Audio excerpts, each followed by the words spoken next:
Assalamualaikum warahmatullahi wabarakatuh. Halo pemirsa TVRI Jawa Timur dimanapun Anda berada. Senang sekali saya Tika Aziz dapat kembali menjumpai Anda kali ini dalam program Bincang Hukum.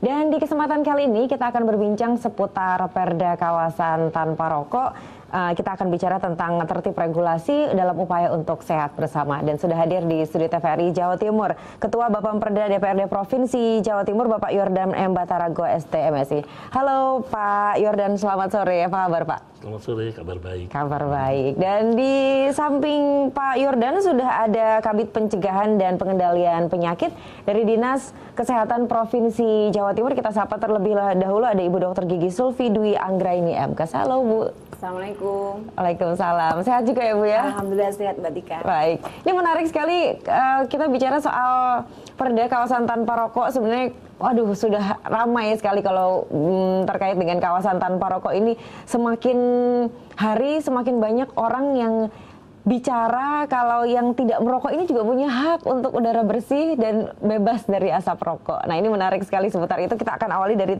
Pak Yordan terlebih dahulu. Nah ini kalau kita bicara soal tren kasusnya sendiri Pak, terkait dengan akibat dari asap rokok, ini seperti apa sih Pak sebetulnya? Ya, memang kalau kita lihat dari data yang ada, memang jumlah penderita penyakit akibat perokok ini juga makin lama makin naik ya. Jumlah perokok juga kalau kita lihat data misalnya 28,72% penduduk Jawa Timur usia 15 tahun ke atas itu adalah perokok. Dan yang lebih ngeri lagi 15-19 tahun itu 11,41% adalah perokok. Jadi kalau kita lihat di angka-angka yang ada, justru rokok ini menyasar para generasi muda. Nah tentu kan kita tidak ingin nanti ke depannya Indonesia ini punya bonus demografi tapi pada pada terdampak akibat merokok. Nah ini saya kira kan kita semua tidak ingin hal itu ya. Jadi ya memang agak mengkhawatirkan. Data yang ada itu rata-rata yang merokok itu kalau dilihat di angkanya sekitar 15 batang per bungkus kali 5 bungkus per minggu, itu per minggu ada 76 batang rokok ya.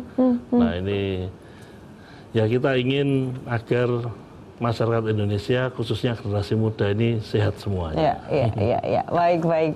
Ini menarik sekali. Tapi kalau kita bicara kawasan tanpa rokok, tentu yang diupayakan untuk dilindungi dari Perda ini adalah bagaimana masyarakat yang tidak merokok tentunya. Karena Betul. kalau kawasan tanpa rokok, tentu yang membutuhkan itu adalah orang-orang yang tidak merokok. Nah ini tapi sebelum kita jauh membahas tentang detail tata regulasinya seperti apa sebetulnya. Nah ini saya ingin ke Bu Sulfi, dampaknya seperti apa sih Bu? Kalau mungkin kita banyak tahu lah ya, kalau orang beli rokok dibungkusnya sudah tertera apa saja akibatnya. Tapi kan kawasan tanpa rokok ini mencoba berempati juga ke orang-orang yang tidak merokok agar mereka juga punya hak yang sama. Nah sebetulnya tapi dampaknya bagi orang-orang yang tidak merokok ini, asap rokok ini seperti apa Bu?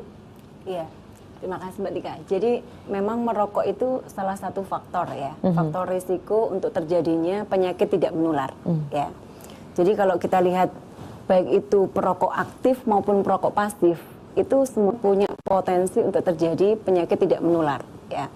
Nah kalau kita lihat data dasarnya masalah individu gitu ya. Jadi kalau kita mau melindungi, ya harusnya semuanya tetap diatur supaya perokok yang pasif pun ataupun yang aktif juga tidak saling memberikan pengaruh yang negatif kepada yang tidak merokok.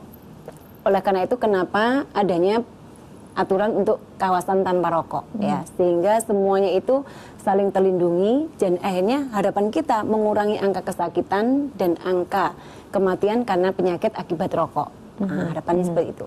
Kenapa? Karena berdasarkan data ya ini, penyakit tidak menular yang diakibatkan oleh rokok, contoh kanker, jantung, stroke gitu ya, itu adalah penyakit-penyakit yang saat ini itu kalau di datanya BPJS itu paling banyak coverannya, klaim BPJS-nya paling tinggi. Ya.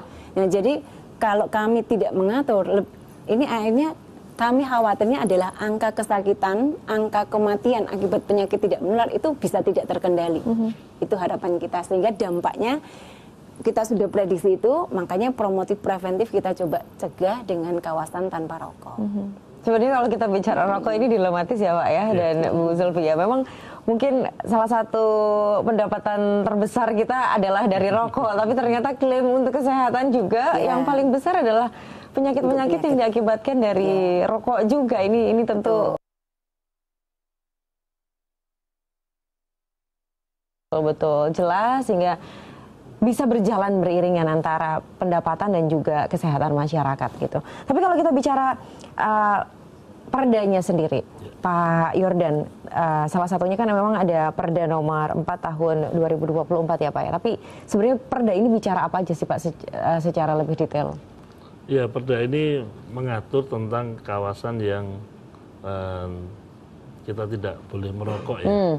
Ya, jadi kawasan mana saja yang kita tidak boleh merokok, tetapi yang diatur adalah kawasan yang menjadi kewenangan pemerintah Provinsi Jawa Timur. Ya, karena memang sebetulnya ya di kabupaten kota itu juga sudah ada perda yang mengatur tentang hal tersebut. Ya, tetapi kita mau spesifik terkait dengan apa yang menjadi kewenangan pemerintah Provinsi Jawa Timur. Jadi kemudian perda ini tidak hanya melarang tempat-tempat tertentu untuk tidak merokok, tetapi juga mewajibkan ada tempat untuk khusus merokok.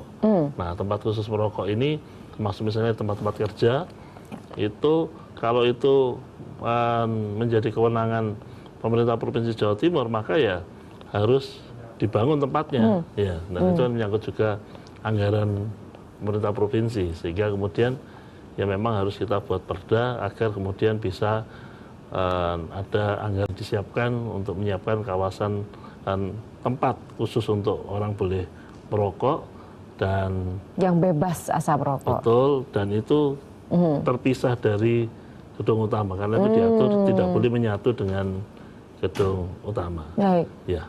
Baik. Tapi kalau bisa lebih didetailkan kawasan-kawasan yang harusnya sepenuhnya tanpa rokok kalau yang diatur dalam Perda nomor 4 tahun 2024. Ya, misalnya tempat pendidikan untuk sekolah, pendidikan. Gitu ya. Kemudian fasilitas kesehatan, ya. Rumah sakit dan lain sebagainya. Nah, kemudian angkutan umum, gitu ya. Kemudian tempat untuk bermain anak, gitu ya. Jadi itu jelas semestinya tidak boleh ada orang yang tidak hanya orang yang merokok, tetapi juga promosi rokok pun juga tidak boleh di tempat-tempat seperti itu. Baik. Ya, jadi memang sangat betul yang sehat itu tidak hanya yang memilih untuk merokok, tetapi yang tidak merokok pun juga harus sehat. Ya. Misalnya, nggak usah jauh-jauh, saya sendiri ya, terakhir saya ke periksa kesehatan ya, itu di paru-paru saya juga tidak bersih gitu kan. Ya, saya bilang, saya tidak perokok dok. Ya, ya, tapi saya memang hidup dikelilingi oleh para perokok. Ini yang, aduh, kita kadang juga sulit ya Pak ya, karena lingkungannya merokok, kita mau menghindar akhirnya kesulitan untuk bersosialisasi, karena kadang juga karena kepentingan pekerjaan harus ada bersama-sama, begitu ya Pak ya. Jadi saya sebenarnya nggak ada keberatan teman-teman merokok ya, tapi ternyata tubuh saya ini juga protes gitu kan. Iya. Dan itu ternyata juga menjadi yang harus kita pikirkan, karena pasti banyak orang juga yang terdampak, yang tidak merokok tetapi terdampak karena menjadi ini. Baik, jadi kalau kita bicara tadi harusnya kan ada ruang khusus begitu, ada tempat khusus untuk perokok. Idealnya berarti seperti apa Pak? Kalau ini juga harusnya kan menjadi panduan ya. Mumpung kita sedang sosialisasi nih Perda nomor 4 tahun 2024 ini. Salah satunya tadi sudah dibocorkan harus terpisah dari bangunan utama. Terus seperti apa lagi kriteria tempat merokok sebetulnya? Yang jelas harus terpisah, itu saja sudah berat sekali itu. Sudah berat sekali untuk para ahli hisab ya. Untuk harus pindah tempat, belum lagi nanti waktunya ya, kalau sudah orang terbiasa merokok itu kalau nggak diatur ya dimanapun dia akan cenderung merokok, termasuk juga di ruangan ber-AC. Ya. Iya, di ruangan ber-AC. Jadi memang kalau menurut aturan ini ya bukan kemudian disediakan ex house itu ya, ya, tapi harus di luar harus pindah ya. Nah ini tentu tidak mudah ya, karena sudah sedemikian lama ya. Tapi ya memang harus ada perda ini, harus mulai diatur ya pelan-pelan, kan ada jangka waktu untuk kemudian itu harus tersedia. Ya. Nanti kita akan bicara soal sanksi, kemudian juga kita akan bicara soal berkaitan dengan implementasi tentunya, karena tadi sebagaimana disampaikan Pak Yordan ini berat ini. Harus terpisah dari gedung utama dan lain sebagainya. Tentu ini ada cost lagi tersendiri dan lain sebagainya menjadi konsekuensi, sehingga mungkin dalam implementasinya akan sangat menantang ini. Tapi sebelum kita bicara soal itu, sebetulnya kalau dari aspek kesehatan sendiri, terutama untuk perokok pasif ya, radius berapa asap rokok itu baru bener-bener, atau mungkin penataannya seperti apa supaya bener-bener kita aman? Sebab kadang kita pun misalnya di jalan raya, itu kan ruang terbuka sebetulnya ya, tapi ya banyak orang yang merokok di sana. Itu juga, apakah juga berbahaya, atau kita akhirnya untuk melindungi diri harus ada di sejauh apa jaraknya dengan yang sedang merokok ini? Silahkan Bu Sylvi. Kalau di Undang-Undang Kesehatan Nomor 17 Tahun 2023 yang terbaru ya, itu memang disampaikan, tadi benar disampaikan Pak Yordan. Jadi area untuk kawasan tanpa rokok itu harus lepas dari gedung utama. Kalau kita belajar dari Singapura, area-area smoking areanya itu berada di luar gedung utama, dan itu seperti taman gitu. Tidak ada gedung yang tertutup. Ya. Jadi kalau ditanya radius jaraknya berapa dari perokok aktif, itu memang tidak disebutkan. Tapi memang sarannya berdasarkan undang-undang yang terbaru adalah terpisah dari gedung utama. Ya, jadi harusnya ya nggak di gedung utama, tapi ada jarak ya, lepas dari gedung utama, dia ada di gedung yang sebelah atau di area, misalnya di belakang, misalnya taman khusus untuk smoking area, seperti itu. Dan itu memang harus sudah diberikan petunjuk bahwa ini adalah kawasan untuk merokok, tempat untuk merokok. Jadi nggak boleh lepas dari tempat ini, Anda boleh merokok, nggak boleh. Kalau di Jawa Timur sendiri bagaimana Bu? Ya. Berapa banyak yang sudah menerapkan kira-kira? Jadi gini, kita ini Perda KTR itu memang tadi sudah disampaikan Pak Yordan. Ini adalah Perda nomor 4 tahun 2024. Kita sudah sosialisasikan waktu itu. Kemudian dikuatkan secara teknis dengan Pergub nomor 16 tahun 2025 ini. Nah, saat ini Pergub nomor 16 ya, tahun 2025. Tanggal 14 Agustus kemarin kita sudah mulai sosialisasikan kepada seluruh OPD di lingkungan pemerintah provinsi, rumah sakit OOBK di seluruh provinsi Jawa Timur, kemudian UPT-nya Dinas Kesehatan maupun seluruh lintas program. Harapannya setelah sosialisasi ini ditindaklanjuti ya. Yang pertama, masing-masing instansi OPD itu mensosialisasikan kepada seluruh OPD internal gitu ya, bahwa kawasan tanpa rokok itu tidak melarang tapi mengatur ya, mengatur rokok aktif itu tidak mengganggu haknya orang yang sehat gitu ya. Jadi sama-sama menjaga keseimbangan hak dan kewajibannya. Kemudian yang kedua adalah menentukan ya, karena salah satu yang tadi dari 7 tatanan yang disampaikan Pak Yordan itu ada 2 tempat yang masih dibolehkan ya, yaitu tempat kerja dan tempat umum. Nah, tempat kerja itu diatur caranya, yaitu tadi bahwa areanya itu harus terlepas dari gedung utama. Nah, setelah itu diberikan petunjuk bahwa inilah tempat smoking areanya. Yang ketiga, kami berharap dari semua OPD terkait itu dibentuklah Satgas KTR internal OPD. Sehingga ada teguran, ada peringatan bagi orang-orang yang melanggar ketika merokok di luar KTR, seperti itu. Baik. Nah, ini sudah bicara penerapan ini tadi, ada Satgas dan lain sebagainya. Tapi dengan model apa? Idealnya penerapannya seperti itu. Implementasinya di lapangan seperti apa? Dari yang diamati oleh Pak Yordan, apakah kendala-kendala yang tadi disebutkan betul-betul menjadi persoalan utama, atau sebetulnya ada kendala-kendala lain juga yang menghambat implementasi yang ideal sebagaimana tadi disampaikan oleh Bu Sylvi itu betul-betul terjadi di lapangan? Ya, kultur ya. Jadi kita punya budaya itu ya belum seperti itu. Tapi apakah tidak bisa? Bisa. Kereta api dulu kita lihat orang merokok di bordes, sekarang juga sudah clean, tidak ya, lagi ya. gini. Apakah berat? Ya tentu berat. Dan itu juga terkait dengan anggaran juga. Ya, anggaran kan, karena ketika membuat tempat yang di luar itu ya, itu tentu kan membutuhkan anggaran. Ya, mungkin kalau kayak saya lihat di kota-kota besar di luar negeri itu cuman di luar kantor tuh dibuat kotak begitu, terus dibatasi pot-pot itu, ya itu tulis hanya di situ boleh merokok ya. Nah, tentu harus bertahap dan karena Perda ini yang menetapkan pemerintah provinsi dan DPRD tentu harus dimulai dari pemerintah dan teman-teman DPRD. Jadi lebih berat lagi karena ya diawalinya di DPRD, baik. Ya, kita nggak bisa memungkiri bahwa kalau sudah sering merokok, kalau nggak merokok nggak bisa mikir. Nah itu betul loh Pak. Itu yang akhirnya juga ya mau nggak mau di ruang AC dan di dalamnya juga ada non perokok begitu ya. Akhirnya harus terpaksa. Dan merokok ini kan tidak cuma merokok yang konvensional ya, yang merokok elektrik pun juga masuk dalam definisi merokok. Ya. Nah ini juga penting, mungkin dari Dinas Kesehatan ini perlu menggambarkan juga ke pemirsa yang menyaksikan tayangan ini. Banyak stereotip bahwa rokok elektrik lebih sehat. Akhirnya nggak apa-apa di ruang ber-AC itu juga nggak ada soal gitu. Karena saya udah ganti nih gitu dengan rokok elektrik gitu, bukan rokok konvensional. Tapi sebenarnya faktanya seperti apa nih, Bu?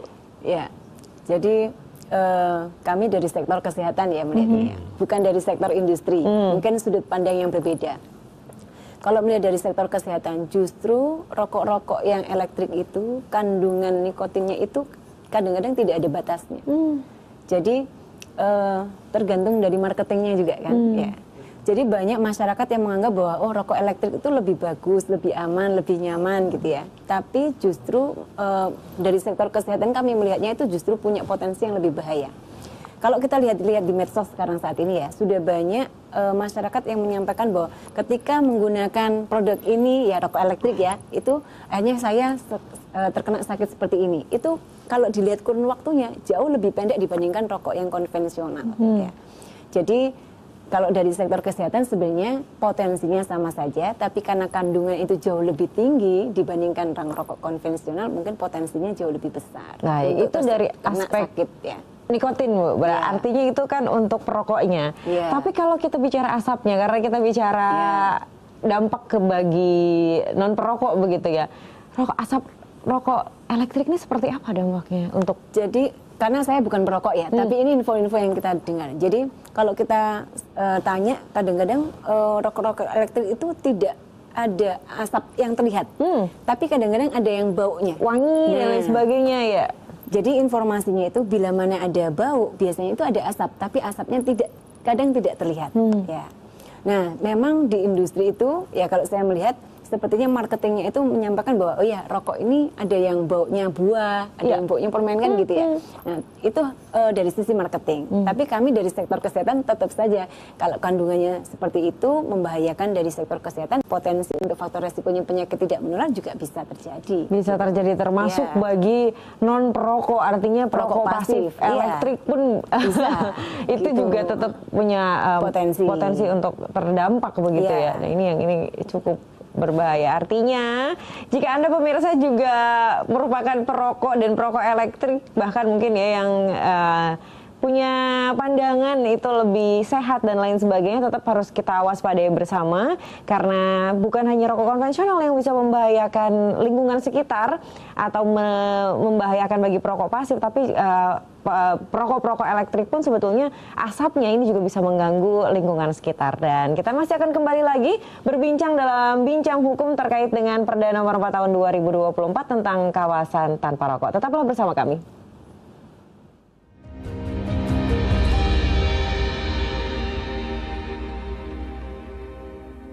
Yang kau lah teruk lebih dari setung deh. Hah? Mbak Nebang apa? Mina. Oh, Arya. Oi, Dara. Mi burung Dara, aceng bebeng. Ada bedo, nyaman ongku.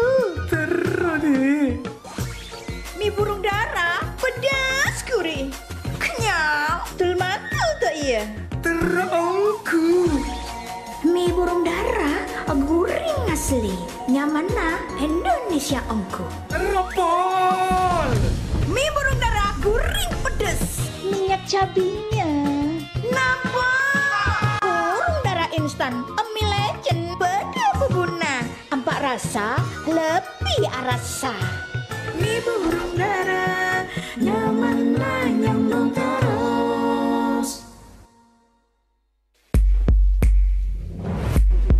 Rujak cingur adalah makanan khas Jawa Timur, dibuat dengan bahan kacang tanah, bawang goreng, garam, cabai rawit, gula merah, petis, pisang klutuk, air asam jawa, kacang panjang, kangkung dan tauge, tempe, tahu, cingur, lontong, timun, belimbing, nanas, bengkoang.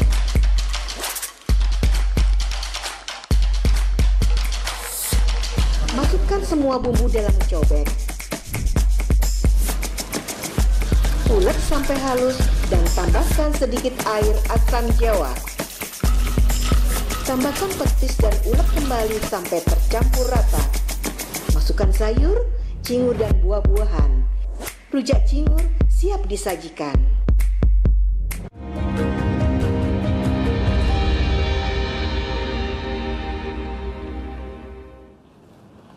Pemirsa, terima kasih Anda masih bersama kami di Bincang Hukum, masih membahas seputar perda yang mengatur kawasan tanpa rokok yang sedang mengupayakan bagaimana regulasi ini bisa menciptakan kesehatan bagi semua masyarakat, terutama di Jawa Timur. Dan kita kembali ke Pak Yordan. Pak Yordan, tadi kita sudah membahas terkait dengan tata aturannya, sebetulnya kawasan tanpa rokok seharusnya seperti apa, dan kawasan-kawasan yang diperuntukkan bagi perokok itu idealnya di mana, kemudian manfaatnya sebetulnya gimana, bahayanya dan lain sebagainya sudah dibahas di segmen pertama tadi. Di segmen berikutnya ini kita ingin tahu juga, Pak, konsekuensinya sebetulnya seperti apa yang diatur dalam perda jika perda ini dilanggar. Tentu kalau perda tanpa ada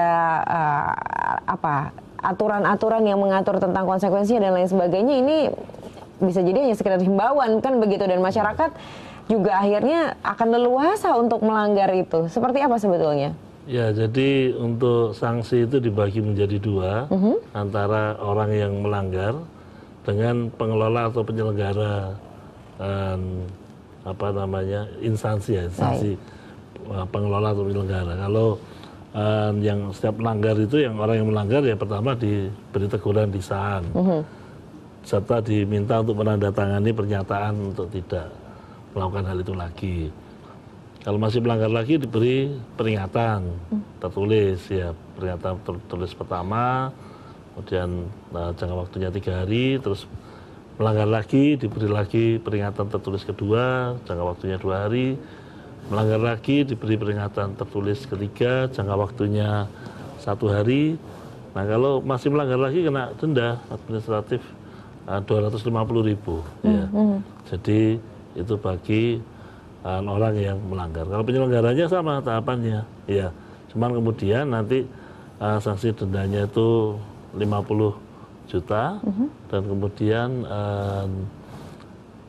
ada penghentian ya, izinnya bisa dicabut selama 6 bulan. Baik. Ya. Baik, itu konsekuensinya, dan ternyata itu juga bukan konsekuensi yang sederhana ya sebetulnya ya. Jangan mentang-mentang punya uang merugikan masyarakat, dendanya murah, terus akhirnya dengan ringannya melanggar. Tentu itu bukan yang diharapkan dari perda ini. Tapi tadi sudah disosialisasikan, artinya proses sosialisasi bukan hanya sekedar di mana kawasan tanpa rokoknya, di mana seharusnya kawasan tanpa rokoknya, apa saja konsekuensinya jika perda ini dilanggar. Sudah disosialisasikan di salah satunya adalah di OPD dan lain sebagainya tadi. Tapi juga yang tentu perda ini kan bukan hanya diatur di lingkup pemerintahan saja, untuk lingkup pemerintahan aja. Tapi juga bagaimana masyarakat umum, misalnya perkantoran non pemerintah dan lain sebagainya juga bisa menerapkan perda ini. Sudahkah juga ada upaya untuk sosialisasi ke ruang-ruang yang lain seperti itu? Ya, belum. Jadi untuk kami dari Dinas Kesehatan salah satunya kan tadi dari 7 tatanan ada tempat umum ya. Nah, saat ini alhamdulillah difasilitasi oleh Biro Hukum nih, salah satu bentuk sosialisasi Perda KTR dan Pergub KTR yang ada di Provinsi Jawa Timur. Salah satunya adalah kita menyampaikan kepada seluruh masyarakat ya di Jawa Timur ya, apalagi tempat-tempat fasilitas umum, itu salah satunya adalah kita mencoba mengatur bagaimana orang itu paham terkait dengan kawasan tanpa rokok. Baik. Semoga dengan sosialisasi ini bisa semakin paham betul ya terkait dengan apa sih itu KTR gitu. Baik, dan difasilitasi oleh Biro Hukum. Sekarang langsung saja kita sambut, sudah hadir juga di tengah-tengah kita bersama dan akan bergabung dalam diskusi kita di kesempatan kali ini Bapak Adi Sarono SHMH selaku Kepala Biro Hukum Sekretariat Daerah Provinsi Jawa Timur. Pak Adi, terima kasih sudah bergabung bersama kami di kesempatan kali ini untuk membahas tentang Perda Kawasan Tanpa Rokok ya Pak ya, bagaimana ini sebuah regulasi yang mengupayakan untuk masyarakat bisa sehat secara bersama-sama. Di segmen pertama tadi kita sudah membahas isi perdanya, Bapak sudah diinformasikan juga apa konsekuensinya. Nah, sebetulnya masyarakat juga tentu ingin tahu adalah proses penyusunan perdanya sendiri, Bapak. Apa sebetulnya persoalan utama yang disoroti dan kemudian proses penyusunan perdanya sendiri seperti apa? Silahkan, Pak Adi. Ya, terima kasih atas kesempatannya. Assalamualaikum warahmatullahi wabarakatuh. Izin saya langsung aja, izin Pak Jordan, Ibu.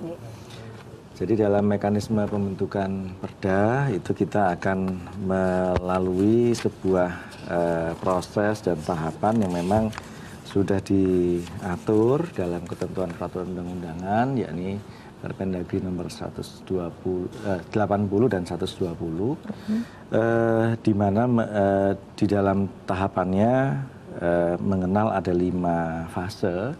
Yang pertama perencanaan, kemudian penyusunan, pembahasan, penetapan, lalu kemudian yang terakhir tentu pengundangan.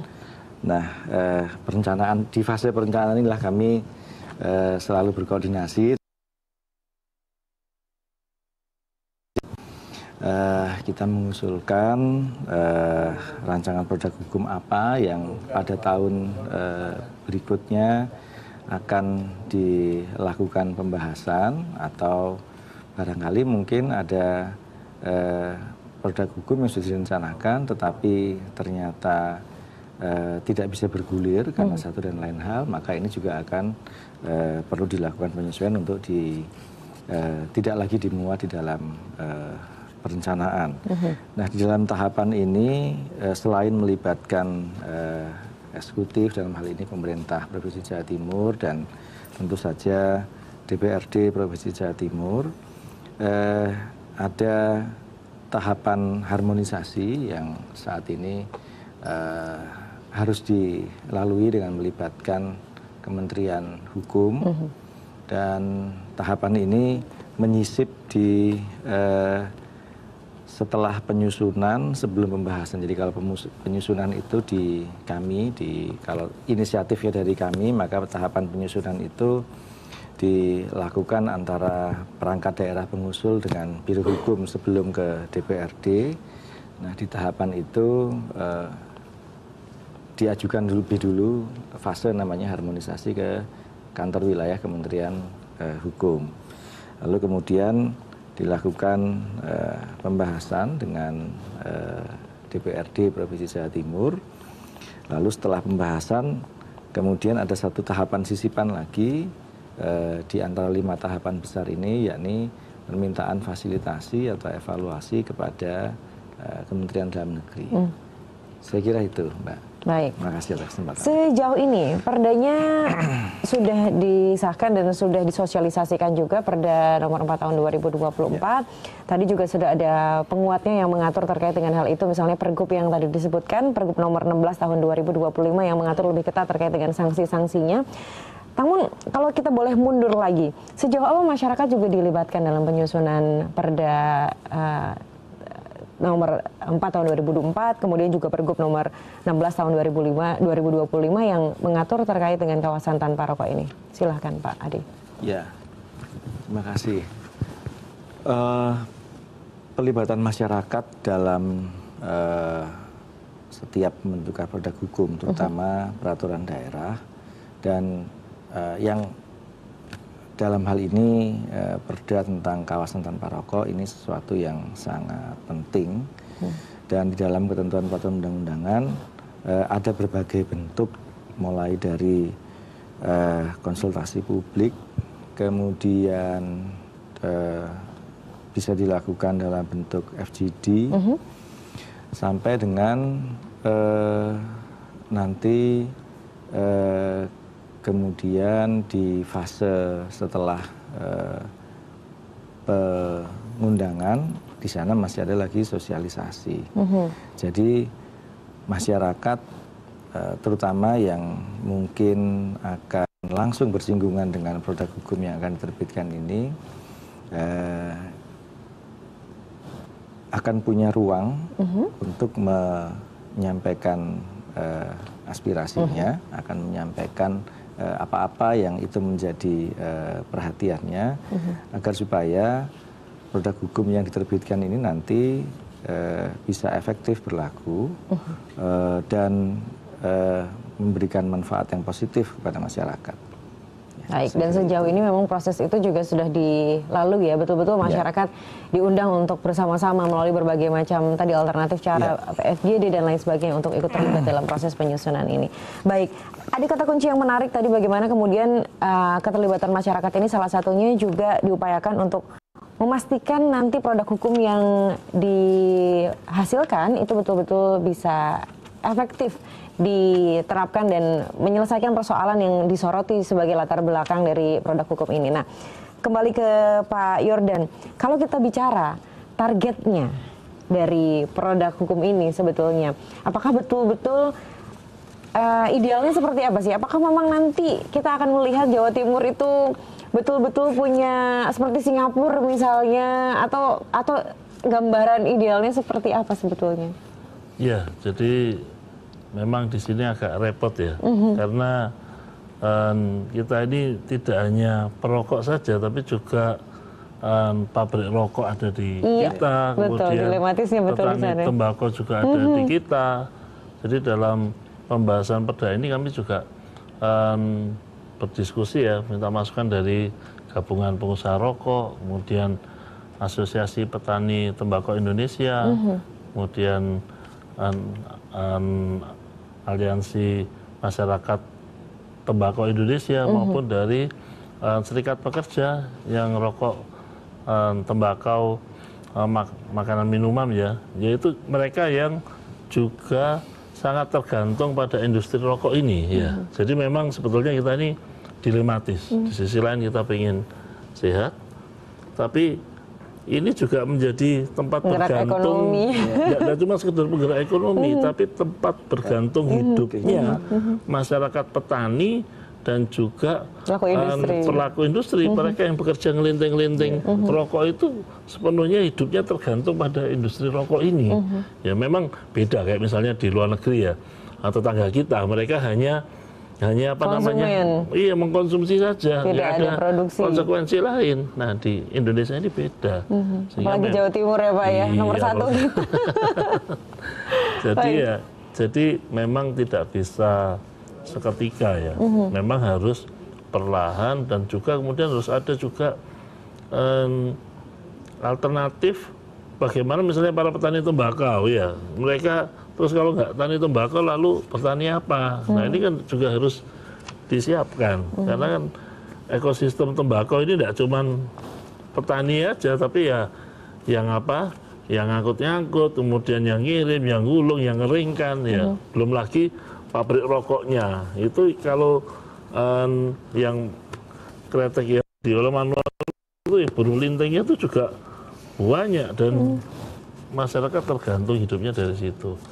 Sehingga memang Perda KTR ini mengatur untuk sementara ya sudah, merokok ya silakan ya, tapi jangan campur dengan para yang tidak merokok. Jadi sama memperhatikan, tidak ekstrim merokok lalu dilarang, enggak ya silakan, tapi tempatnya yang terpisah, ada tempat, ada kawasan yang jangan merokok sama sekali, yang umum, sekolah, fasilitas pendidikan, fasilitas tempat anak, ibadah, nah itu jangan merokok. Kerja mau merokok tempat tersendiri ya. Jadi sebetulnya tidak terlalu ekstrim, tapi perlahan-lahan lah. Ada jangka waktunya ya.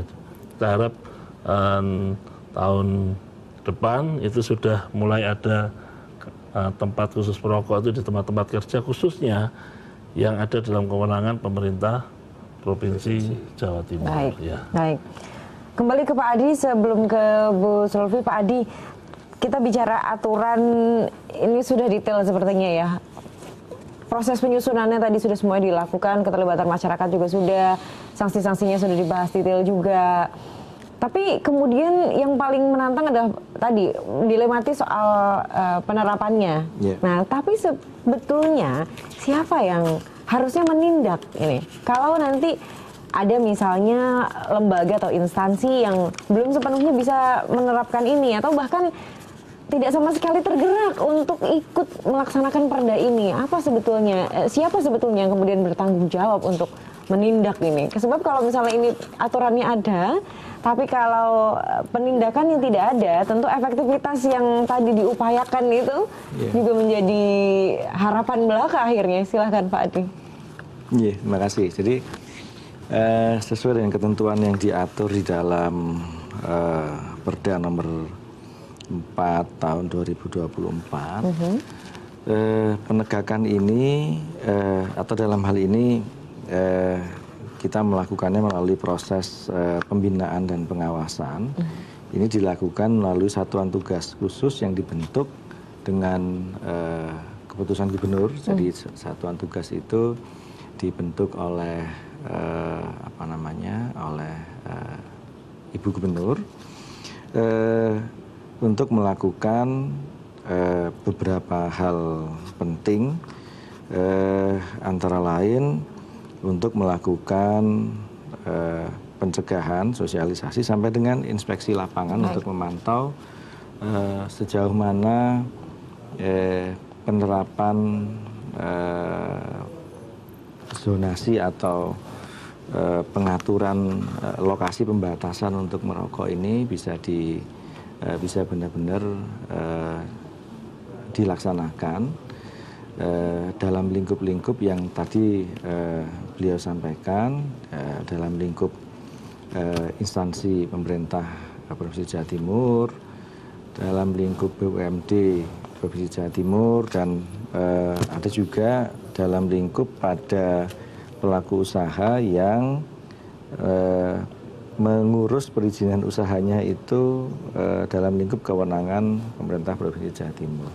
Jadi Satgas penegak kawasan tanpa rokok ini terdiri tentu saja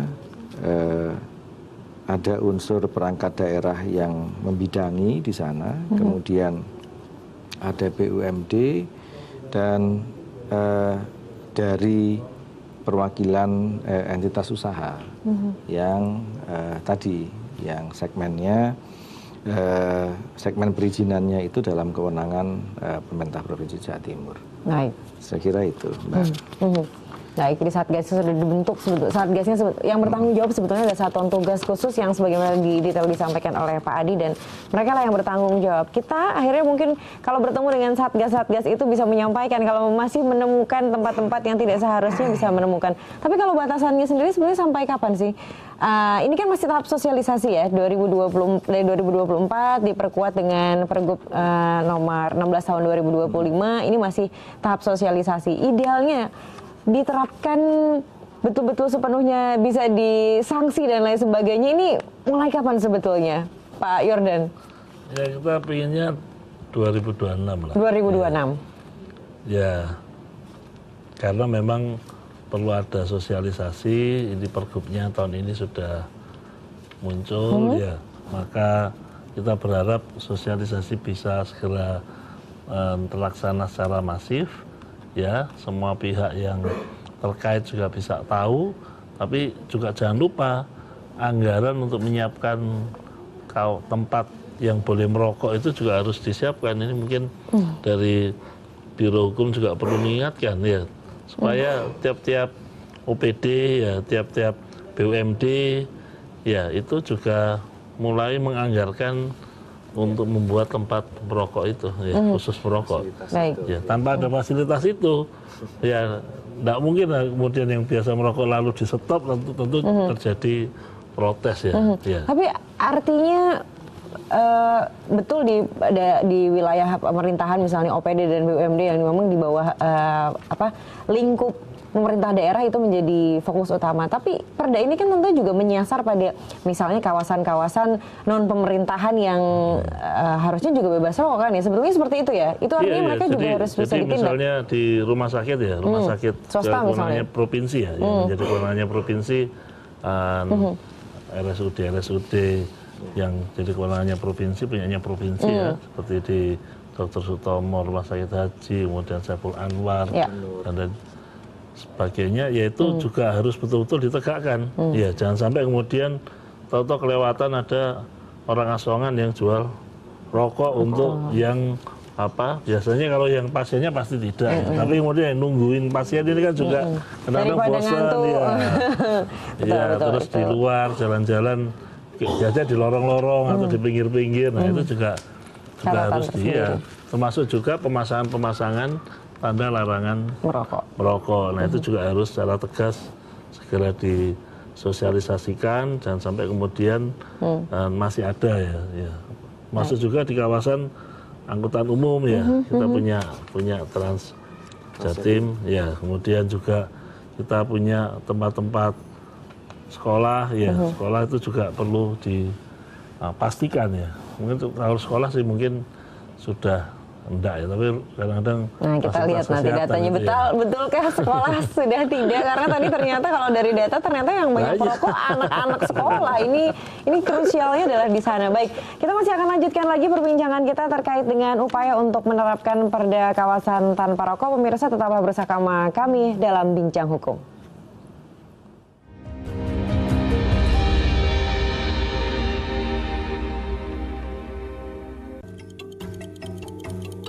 Wah, apa iki, Rek? Bisa ya dicoba iki. Halo, Rek.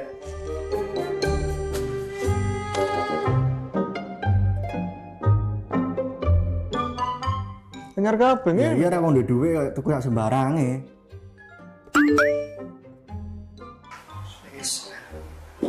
Ada panggilan masuk, barangkali mau kasih uang, silahkan diangkat.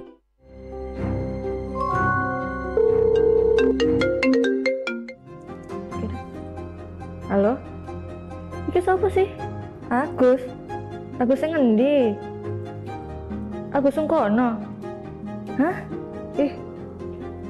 Gak jelas banget. Halo. Sopo? Agus. Agus bengkel dah. Kutu.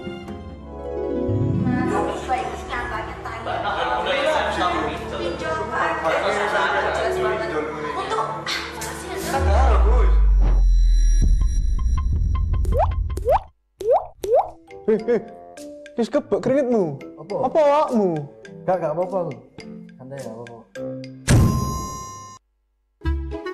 Welcome to tongkrongan Super Ayah melek stunting. Iki slamet. Nah, iki bejo. Ketika aku Super Ayah kudu aktif stimulasi calon bayi ini. Hi kids, this is your dad and your mom. Yo gak ngono iku, Jo. Super Ayah ngancari iso kehamilan, sinau masalah nutrisi, sampai pola asuh. Melok mlebu kono lho, Jo. Super Ayah iku nyediakno panganan sehat dan bergizi seimbang. Sing bergizi to, Jo. Super Ayah njogo kebersihan omah mbek lingkungane. Yalah, Jojo, asam bombo. Ayo cegah stunting demi anak Indonesia.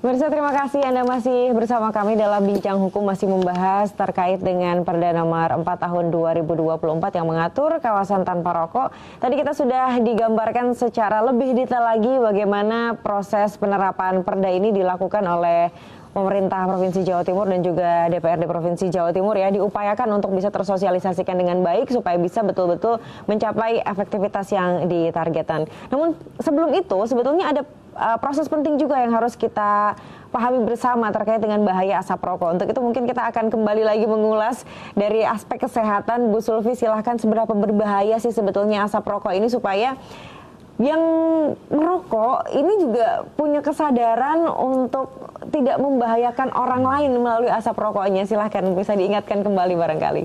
Ya, jadi kembali lagi, ini adalah tanggung jawab kita bersama. Hak dan kewajibannya itu punya peran semuanya ya. Jadi harapannya kita itu semuanya itu menjaga supaya lingkungan ini hidupnya bersih, sehat dan bebas asap rokok. Kenapa? Karena di rokok itu kalau lihat kandungannya memang ada bermacam-macam, Ustaz, ya. Contoh nikotin, bikin ketergantungan, bikin otak dan saraf itu terganggu. Kemudian ada tar. Kemudian ada karbon monoksida, ada sianida, yang itu semuanya adalah zat-zat yang beracun ya. Sehingga kalau kita diseminasi informasi kepada masyarakat bahwa sebenarnya bahaya rokok itu seperti apa, itu ya, sehingga itu dipahami oleh semua masyarakat. Jadi harapan kami ya dengan Perda KTR ini, yang sudah merokok punya motivasi untuk berhenti merokok. Yang belum merokok nggak usah merokok ya. Jadi kita mengurangi perokok-perokok pemula ya. Yang tadi disampaikan, oh ya usia-usia muda ini udah banyak. Nah, kita harapannya dengan Perda KTR ini nyetop nih perokok-perokok pemula.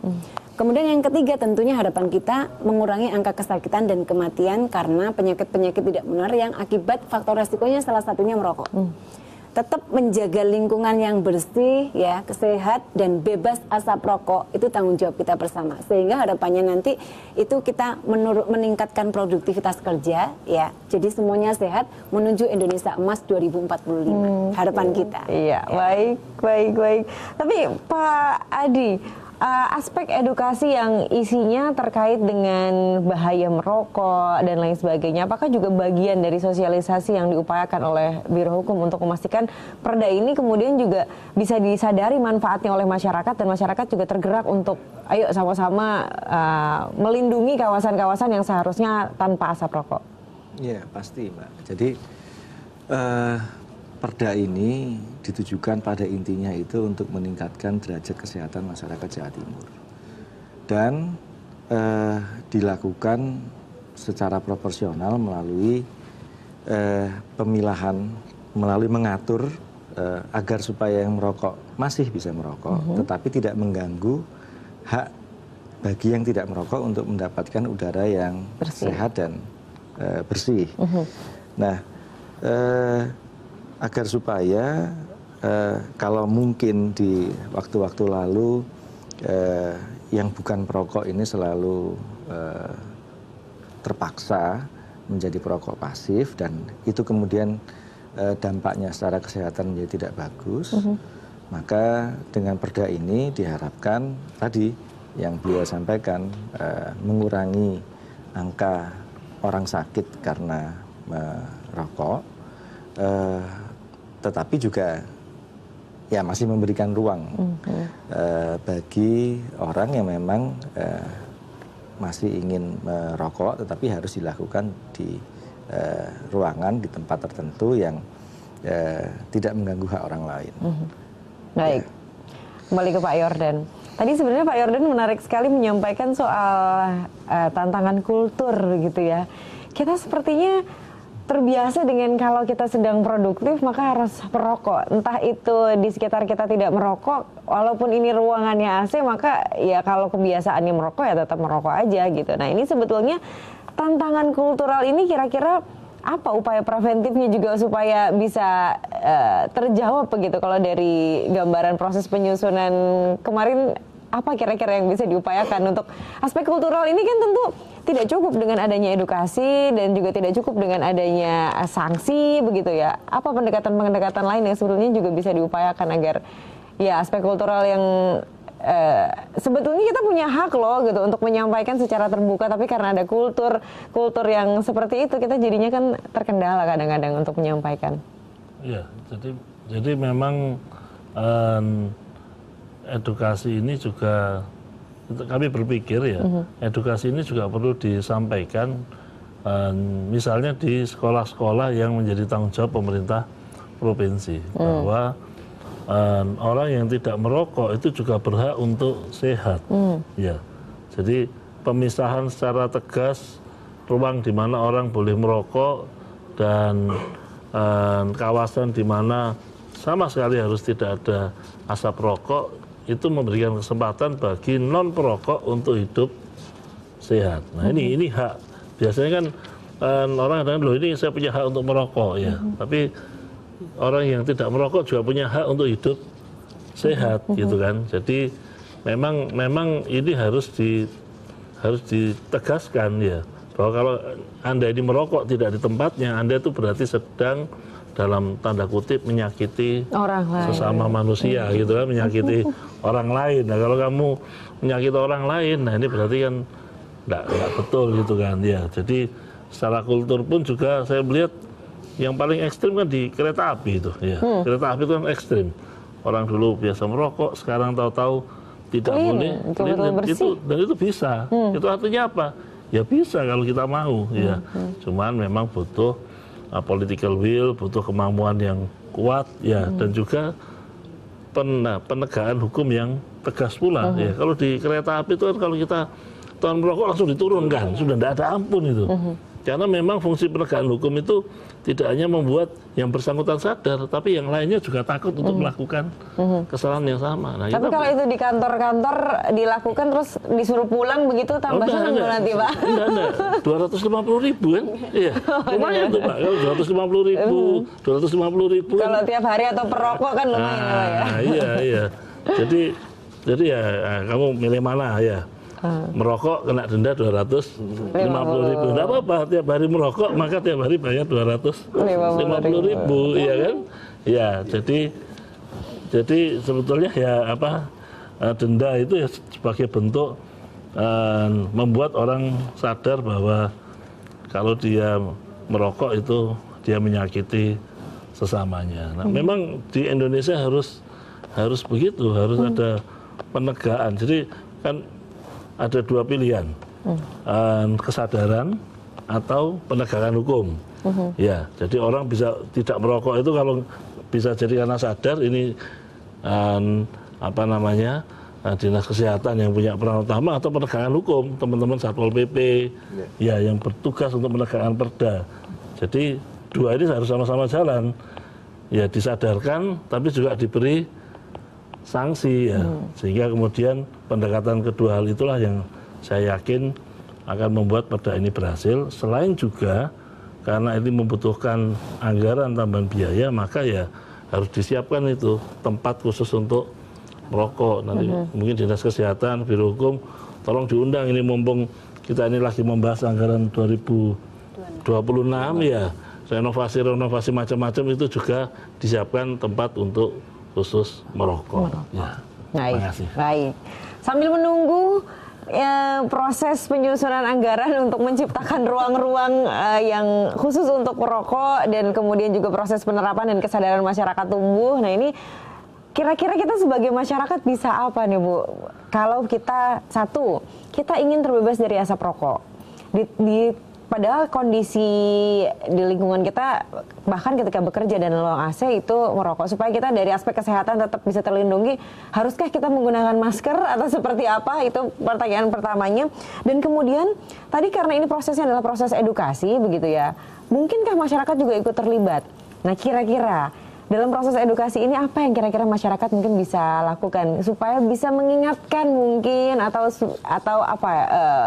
menegur secara halus begitu supaya proses edukasi ini juga bisa berjalan bersama-sama juga dengan masyarakat gitu. Silahkan Bu Sulfi. Iya, jadi tadi yang saya sampaikan sebenarnya ini adalah butuh peran bersama ya. Jadi ada hak dan kewajiban. Tentunya kita semua punya hak untuk mendapatkan lingkungan yang bersih, sehat, dan bebas asap rokok. Jangan sampai ketika kita yang sehat itu, oh ya kalau gitu kita nggak usah deket-deket sama orang yang merokok, ya gitu kan, nggak bisa ya, nggak bisa 100% seperti itu karena memang kondisinya kita mungkin yang tadi disampaikan Pak Yordan, mungkin dikelilingi beberapa orang yang merokok ya. Jadi yang kedua adalah kita juga melakukan perilaku hidup bersih dan sehat ya. Jadi menjaga supaya tetap hidup bersih dan sehat. Ya kalau bisa tidak merokok ya kenapa tidak gitu.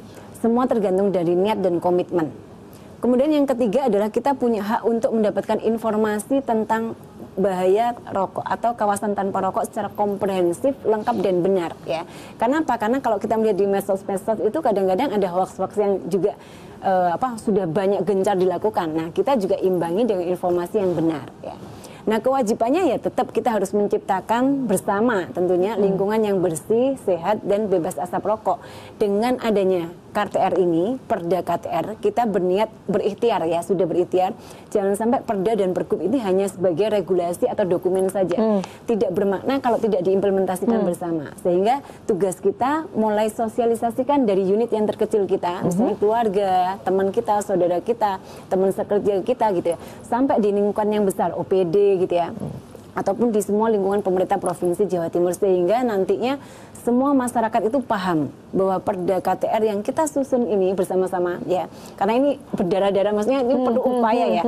Inisiasinya sudah difasilitasi Bapemperda, dikuatkan lagi dengan Biro Hukum. Jadi eman-eman kalau ini nggak dilaksanakan oleh seluruh masyarakat Jawa Timur. Dan berhenti hanya sekedar cari Jadi dokumen. sosialisasinya tahun ini terus kita masifkan. Dan kita harus ikut serta sebagai masyarakat ya. Baik, kita sudah ada di penghujung acara. Mungkin silahkan kita awali dulu terlebih dahulu dari Pak Yordan. Singkat saja Pak, closing statement, pesan untuk masyarakat atau mungkin juga lingkungan-lingkungan yang sebetulnya bertanggung jawab untuk menciptakan atau stakeholder-stakeholder yang bertanggung jawab untuk menciptakan kawasan tanpa rokok. Ya, terima kasih. Jadi kalau untuk masyarakat, kami berharap ayolah kita sadar bahwa merokok itu juga berbahaya buat kesehatan dan juga mengganggu mereka yang tidak merokok. Sebaliknya untuk pemerintah, ayo kita menangani masalah ini secara komprehensif. Jangan hanya dari satu sisi, yaitu masalah kesehatan, tapi juga mereka yang bergantung pada industri tembakau, ya, industri rokok ini juga harus dipikirkan. Sehingga kemudian keseimbangannya bisa jalan. Di satu sisi orang jadi sehat, tapi di sisi lain mereka yang bergantung pada industri tembakau ini juga tidak, dalam tanda kutip, sampai kelaparan, sampai nggak bisa kerja atau nggak bisa mensejahterakan keluarganya. Kalau ini berjalan dengan baik, kedua sisi ini saya yakin Perda ini juga akan bisa terwujud pelaksanaannya. Baik. Selanjutnya Pak Adi silahkan. Ya, terima kasih. Jadi masyarakat tentu kita berharap dengan adanya Perda ini melalui upaya-upaya sosialisasi bisa semakin kuat kesadarannya bahwa hak akan udara yang sehat dan bersih itu adalah hak setiap orang tanpa serta-merta mengeliminasi hak bagi perokok untuk tetap mengkonsumsi rokoknya, karena di sana juga ada ekonomi yang bergantung, tetapi kedua-duanya ini harus bisa hidup berdampingan dalam masyarakat tanpa saling merugikan. Dan tentu sebetulnya yang paling utama adalah bagaimana kesehatan kembali lagi bisa terjaga, karena kesehatan itu semakin mahal dan sebagian besar dari beban kesehatan itu juga sekarang menjadi concern dan beban negara dan pemerintah daerah dalam hal ini. Saya kira itu. Baik, terima kasih Pak Adi. Terakhir Bu Sulfi, singkat saja Bu. Ya, jadi dari sektor kesehatan tentunya saya menghimbau seluruh masyarakat bahwa upaya promotif dan preventif itu jauh lebih mudah dan murah ya. Mencegah lebih baik daripada mengobati ya. Jadi kita mari bersama-sama untuk kalau bisa sudah punya perda, punya pergub, kita sosialisasikan kepada seluruh masyarakat untuk jauh lebih paham dan merubah perilaku memang butuh waktu, nggak bisa sesingkat, tapi kita harus optimis bahwa masyarakat Jawa Timur bisa maju. Bisa. Aduh, nggak kebayang kalau misalnya ke depan Jawa Timur benar-benar bersih dari asap rokok, sehat semua masyarakatnya begitu ya, luar biasa sekali. Tapi tetap ekonomi yang ini salah satu yang ditopang oleh industri rokok ini bisa tetap berjalan. Sekali lagi terima kasih banyak Bu Sulfi, Pak Adi dan Pak Yordan. Sosialisasi ini semoga bisa menggerakkan hati masyarakat dan kita semua untuk mendukung proses penerapan Perda nomor 4 tahun 2024 tentang kawasan tanpa rokok. Jawa Timur bisa tetap sehat tapi tetap juga bisa bergerak dari ekonomi yang salah satu ditopang oleh rokok. Saya Tika Aziz pamit, terima kasih atas kebersamaan Anda. Sampai jumpa lagi di Bincang Hukum berikutnya. Wassalamualaikum warahmatullahi wabarakatuh.